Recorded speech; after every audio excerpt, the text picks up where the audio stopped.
Alors, on reprend dans Sabbat des Mishpatim, on est toujours en 97b, excusez-moi, et on va passer en 98a. Ça, c'est un. Si vous en souvenez, il faut qu'on reprenne le Mahalar, comme on dit, c'est-à-dire tout le cheminement de l'argumentation. On avait vu la dernière fois, et c'est très important dans Sabbat des Mishpatim, que le Sabbat des Mishpatim, il tient vraiment à rester au plus près des versets de la Torah. Pas courant dans le Zohar. Dans le Zohar, évidemment, en général, on prend un verset, on l'explique, on va peut-être s'attarder sur un mot ou une expression ou une anomalie. Mais là, c'est particulier dans Sabbat de Mishpatim qu'il veut vraiment, ce sabbat, rester au plus près du verset de la Torah parce qu'il pense que, et c'est ça l'un des grands arguments de Sabbat de Mishpatim, que la Torah, elle donne elle-même les lois des réincarnations et des Gilgulim et des parcours des âmes. C'est ce qu'il appelle d'ailleurs le fait il appelle ça des conseils, parce que c'est à la fois des prescriptions et à la fois des conseils, c'est-à-dire des manières de considérer l'âme. Donc, il faut reprendre et il faut connaître vraiment ces versets par cœur. Donc, ces versets, on les a vus plus haut, et il faut vraiment les connaître par cœur, parce que sinon, on va se perdre, on va pas suivre. Donc, où est-ce qu'on est ? On est en Exode 21:9.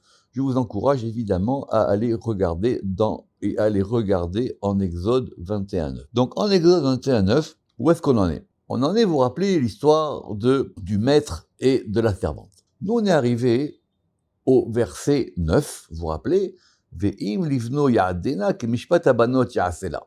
D'accord ? Donc, si maintenant il l'assigne à son fils, on va y revenir, kemishpat abanot, comme la règle des filles, il fera pour elle. Vous vous rappelez que tout ça, on l'avait expliqué. Le verset 10, il continue dans la même idée, à savoir que s'il donne maintenant cette femme à son fils. Imacheret ikarlo, le verset 10, Imacheret ikarlo, et si maintenant il prend une autre, c'est-à-dire apparemment c'est le fils, Shera, Kesuta, Veronata, Loigra. Donc ces trois éléments fondamentaux, et d'ailleurs on avait dit, je répète, que c'est de là qu'on apprend les règles du mariage. C'est de là qu'on apprend les règles de la Ketouba. Et donc on a dit là-bas qu'il y a trois éléments qui s'appellent Shera. Alors Shera, vous vous rappelez, on avait dit que c'était la nourriture. Kesuta, c'était le vêtement. Onata, c'est la période. Loigra, il ne pourra pas les diminuer.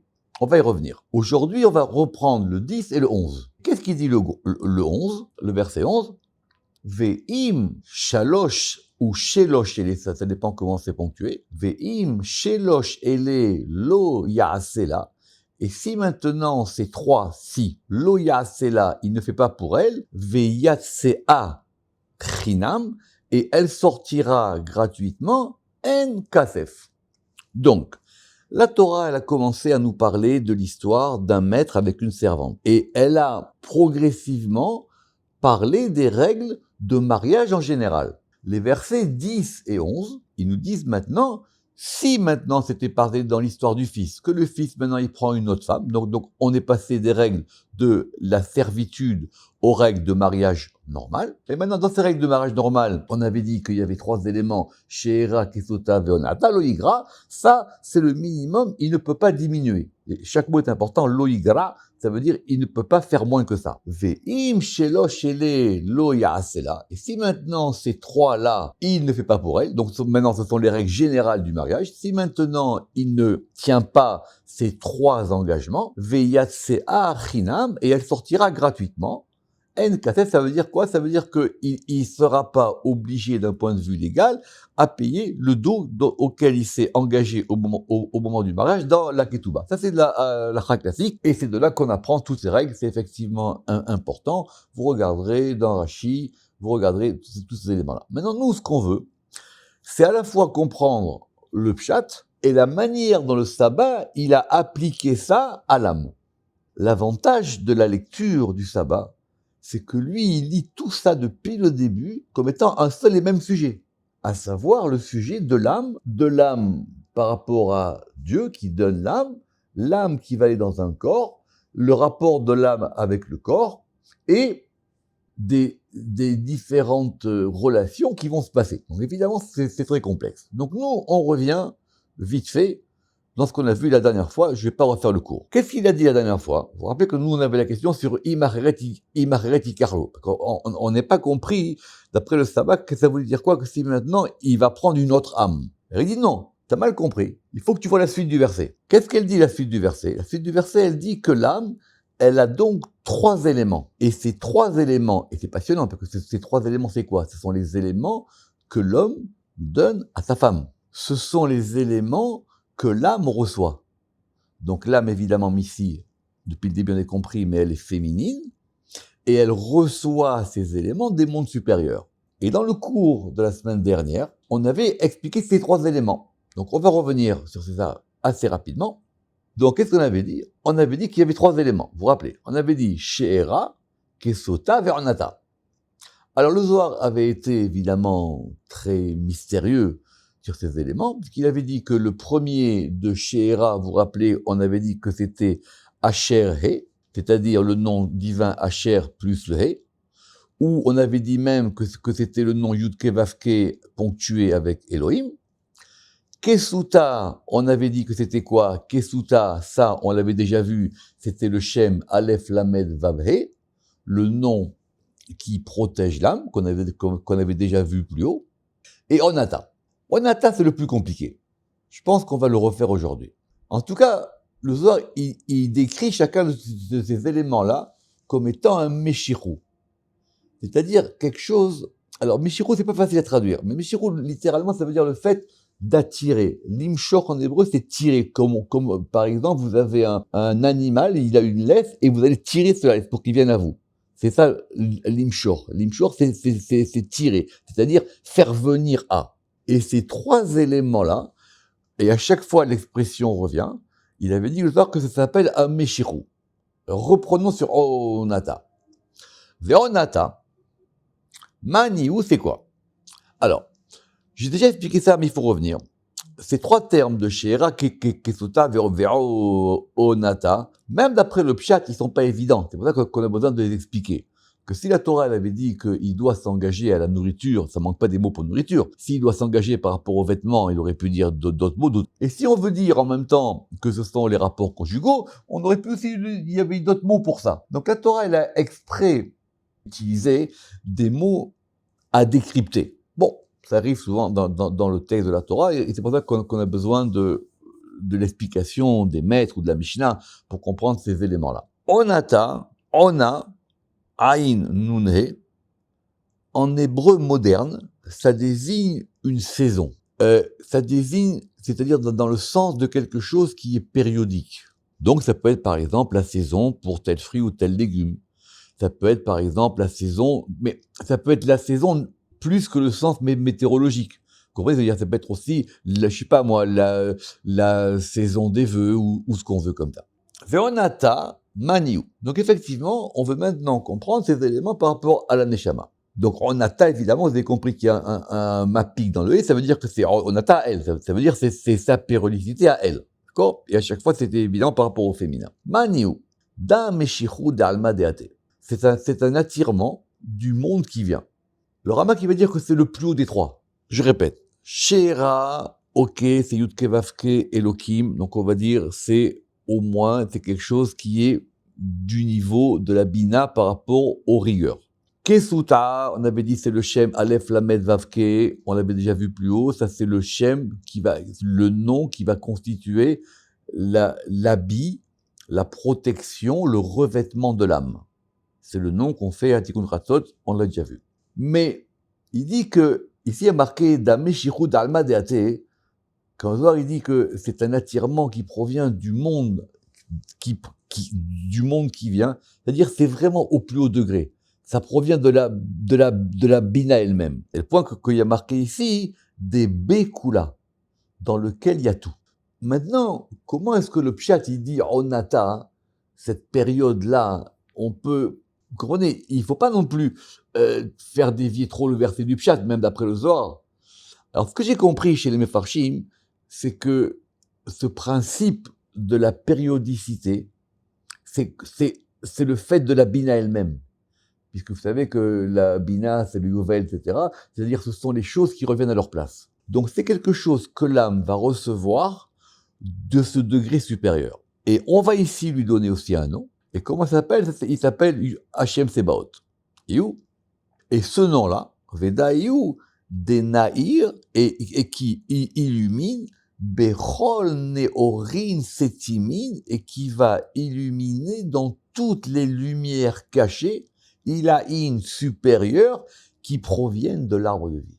Donc c'est le plus haut degré.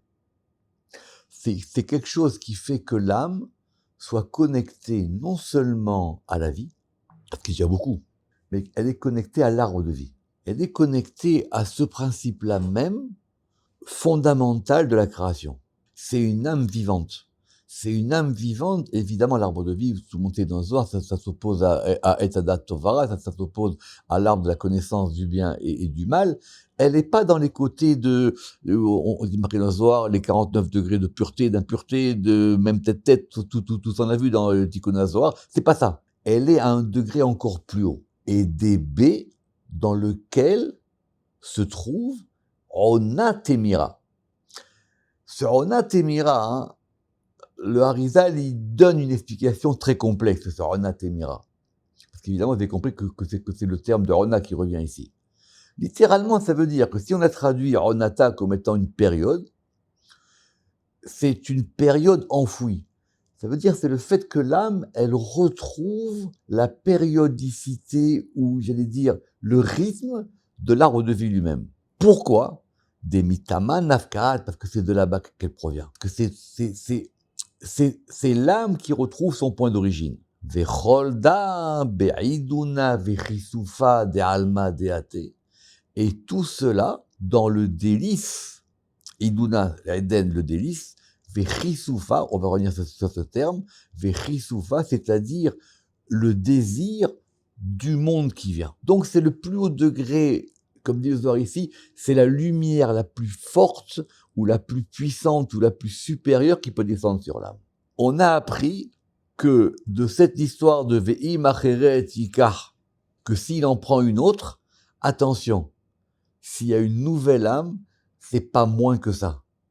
C'est-à-dire, c'est le maximum. Le Rama il va poser des questions très compliquées. Le Rama qui pose une question, il dit, mais est-ce que ça peut être un des trois? Est-ce que c'est les trois ensemble ou pas un des trois? Alors il dit que d'après le verset lui-même, là-bas, il y a marqué que non. D'après le verset, et si ces trois-là, il les diminue. Alors ça va être maintenant la difficulté texte qu'on va voir aujourd'hui. Tlatahane lo yigrala. Donc ces trois-là, c'est la suite du verset, lo yigra, il ne diminuera pas pour elle.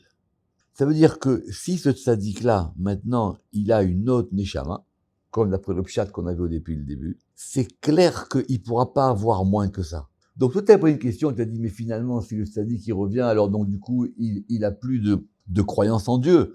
Il dit au contraire, maintenant, la neshama qu'il aura, ça sera une neshama qui aura donc toutes les options, si on peut dire. Kadihi zakat kadakayeut. Évidemment, à condition que ce soit une neshama méritante. On reviendra là-dessus si vous avez une question là-dessus. Ve'i la vihi kedakayeut. Et si maintenant, elle n'est pas comme il se doit, ane tlata, alors ces trois-là, gara'an mina, il va diminuer d'elle. Donc le Zohar continue de lire le verset au millimètre. Lo yigra, tu peux pas enlever ça. Cette notion de goréa, c'est le fait de diminuer. Kolamosiv goréa, elle dit la Mishnah. C'est le fait de dépouiller une chose, de lui enlever quelque chose dont elle a besoin. Dès là, yitavidla, pour ne pas qu'il lui fasse atara, pour ne pas qu'il lui fasse une couronne, afilu mehad minayu, même d'une d'entre elles. Donc c'est une question importante parce que c'est une question à la fois à l'Afrique ici. Ça veut dire même un des trois ça marche pas. Même un des trois ça marche pas. Il faut qu'il ait trois à la fois. Il faut que cette âme, elle puisse avoir toutes ces lumières. She'era kitota ve'obvenata, on répète. Et du coup, on peut maintenant enchaîner avec le verset d'après. Tachazé. Et c'est ça que la Torah, elle vient nous dire. Ma'aktiv, qu'est-ce qu'il est écrit? Im shalosh ele lo ya'asela.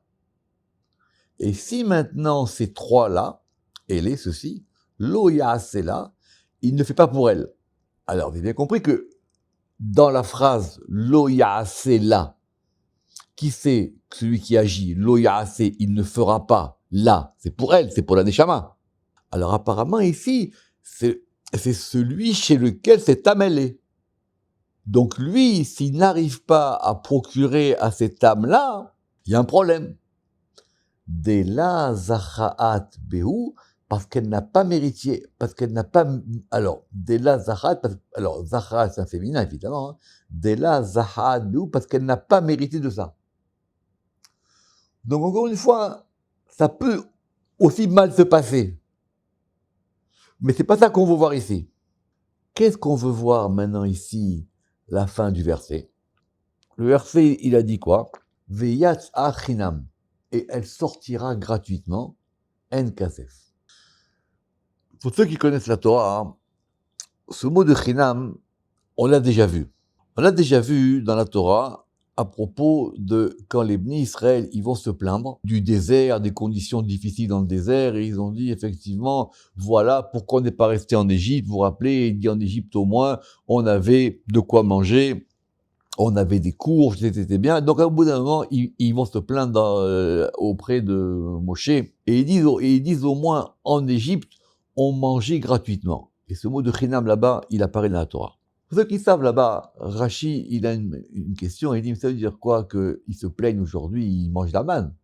Ils mangent la manne, ils sont entourés par les nuées d'honneur, par les ananekavod, ils sont dirigés par Dieu. C'est quoi cette complainte maintenant? Au moins en Égypte, on mangeait tous les jours gratuitement. Et la manne aussi est gratuite. Alors Rashi là-bas, il dit que sur Chinam, il dit Chinam en beracha. Ça veut dire que quand ce qu'on mangeait en Égypte, c'était gratuit dans le sens où on n'avait pas besoin de bénir la nourriture. Comme ça, Rashi là-bas, il expliquait le mot de chinam. Donc, ça veut dire quoi ici que veyatsa chinam en kasef? C'est-à-dire, ça, il n'a pas réussi à donner ses 3 degrés à l'âme, comme un homme par rapport à une femme. Il n'a pas réussi à remplir, à se tenir par rapport à ses obligations. Comment on va maintenant comprendre veyatsa chinam en kasef? Ça veut dire que, du coup, ce Gilgoul, donc, il s'est mal passé. On n'a pas eu ce qu'on voulait. C'est quoi maintenant que cette âme, elle repart gratuitement? Ça veut dire que, Kaviachol, c'est un Gilgoul pour rien. C'est une vie. Cette vie, elle s'est passée, et il s'est rien passé. Et c'est vraiment le terme chinam. C'est une vie gratuitement. Voilà. Il a vécu pour rien. Veyatsa chinam. Tipuk mikame, elle va donc sortir de devant lui, de cette personne-là, Vedahyan la lebar, et elle va être repoussée à l'extérieur. Alors l'extérieur c'est fort ici d'après le Zohar, c'est-à-dire que maintenant cette âme-là, elle repart de l'autre côté. Alors après, est-ce qu'il y aura d'autres Gilgoulim? Est-ce qu'elle ira au Geinam? Est-ce qu'elle ira dans le Kafakela? Dans toutes ces choses-là assez compliquées que le Zohar nous décrit. Mais ça veut dire que maintenant, c'est reparti pour rien. Alors maintenant, si la Torah, elle dit Veyatsa chinam, et elle est sortie gratuitement, pourquoi tu me dis que c'est sans argent? Si c'est gratuit, c'est sans argent. Ça me rajoute quoi? En kasef. Alors le soir, évidemment, il fait un très joli jeu de mots sur kasef. Alors kasef, c'est kesef, c'est l'argent. Mais kesef, en araméen, c'est kisoufa. Kisoufa, ça veut dire qu'elle n'a pas de désir. Let la kisoufa, velet la idunaklal, et elle n'a aucun délice. Si vous avez bien suivi, c'est tout à fait l'inverse de ce qui est écrit plus haut. Vekolda be'iduna vechisufa de alma deate. L'âme qui a réussi, elle est dans le délice et dans le désir pour le monde qui vient. C'est une âme qui est liée avec l'en haut. Letla be'iduna vechisufa, be'iduna vechisufa, de alma deate. Et à l'inverse, quand ça marche pas, le Zohar, il reprend les mêmes expressions. Let la kisoufa, ve let la iduna klal. Et elle n'a ni l'un ni l'autre. Ni le idoun, ni le kisouf. Alors là, le sabbat, il a fait terminer ce qu'il voulait dire. Et donc, jusqu'ici, Ochicha Toraita, la Torah, elle a démontré, des kol aitin betalian, que tous les conseils dépendent d'elle. Parce que dans l'analyse de ces mots de la Torah, maintenant, on a vu tout le parcours de l'âme. On a vu le fondamental. Tous les détails après, le Gilgoul, oui et non, et il repart et machin, ce sont des détails, ça. La Torah, elle a donné la source de la chose.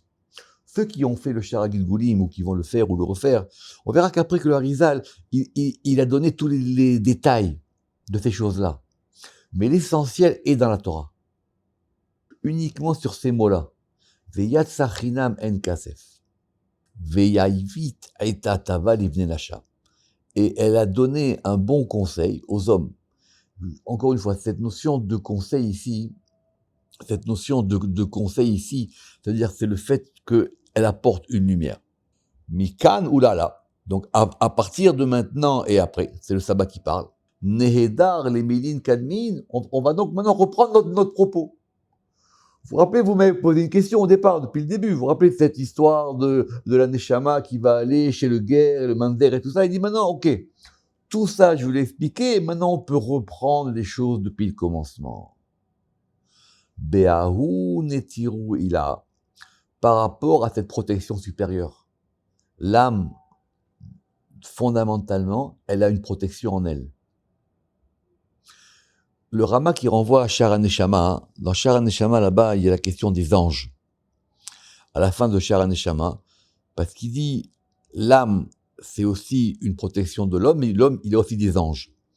Et le Rama qui veut comprendre dans le Zohar comment ça s'applique. Vous savez, c'est ce fameux midrash que l'homme, il a un ange à sa droite, un ange à sa gauche, un qui est Yetziratov, un qui est Yetzirara, tout ça. Le Rama qui veut comprendre comment tout ça, ça va ensemble. Be'aou netiru ila. Donc, sur cette protection supérieure, des cas farish ala kucha berechu, que le sabbat soit-il, il va étendre sur elle. Berin delate, pour qu'elle ne soit pas les amnochri. Vous vous rappelez amnochri, le peuple étranger, les versets du début. Deha, parce que bigdoba, et on fait des révisions. Vous vous rappelez, ça veut dire quoi, bigdoba? Ça veut dire que maintenant, son vêtement est sur elle, le fameux vêtement du Shem Aleph Lamed Vavé. Ou netiru ou latadir, et il a maintenant une protection permanente. Ve'im livno ya'adena. Et donc, on reprend encore les versets. Et si maintenant, il a assigné à son fils que mishpat abanot ya'asela, on va maintenant reprendre tout ça. C'est-à-dire, on va maintenant reprendre tout depuis le début. Amar Aoussaba. Il leur dit, Amar Aoussaba, Chavraya. Et il leur dit, compagnon. Donc déjà, il les nomme comme étant des compagnons. Kad. Ta'achun legabe a'utinara de alma samir ale. Évidemment, c'est crypté. Lorsque vous reviendrez vers cette montagne sur laquelle le monde repose. C'est qui? Rabbi Shimon bar Yochai. Donc il sait qui ils sont. Et il sait que ce sont des élèves de Rabbi Shimon bar Yochai. Il leur dit, attendez, on est en train de parler.